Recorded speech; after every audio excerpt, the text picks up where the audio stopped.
Hey everyone, thanks for tuning in. As you might have heard, Spider-Man will be coming back to the Marvel Cinematic Universe. Things weren't looking too good for the web-slinger back in late August when Disney and Sony announced that he would be parting from the Marvel Cinematic Universe due to contractual disagreements between the two studios. I talked to Vinny Viverito at Golden Memories Comics and Toys in Selden to get his take on the new deal. If you put Spider-Man just in the Sony studio, just by himself, he's nothing. He's just a standalone superhero in the Sony universe. Big deal. But if you put him with the Disney characters, then he's part of the Marvel universe, and it's important. It means something. Vinny brings up a great point.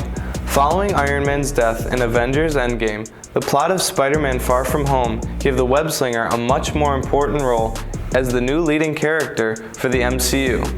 If Spidey was taken out of the mix, it is unclear how the very interwoven franchise would be able to move forward. This really shows why the dispute over Spider-Man is such a sticky situation.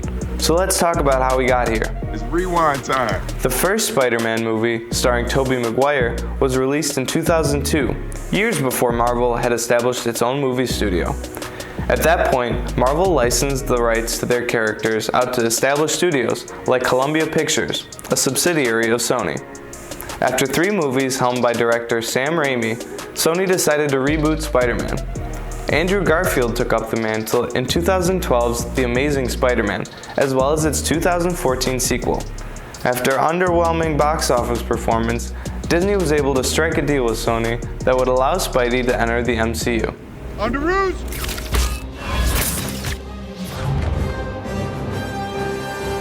Tom Holland was cast to appear as a character in Captain America: Civil War.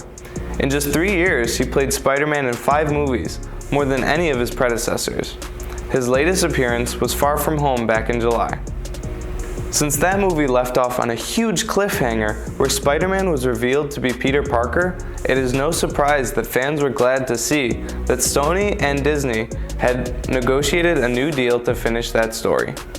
It's always great news, No matter what the story is, usually those guys at MCU, they're great at writing scripts and stuff, so it's always good news. Under the agreement, Disney would retain 25% of profits instead of the 50-50 deal they had reportedly been pushing for when the two companies parted ways.